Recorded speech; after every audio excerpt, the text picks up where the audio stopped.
इस वक्त बनाया मैंने कहवा देसी चाय का, क्योंकि गले में थोड़ी खराश जैसी जो है वो लग रही है। और इसका देसी इलाज जो है यही कहवा है, देसी चाय का कहवा। ये आप देख सकते हैं।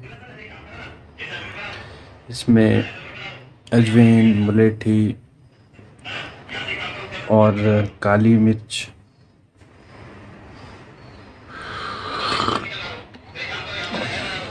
इलायची,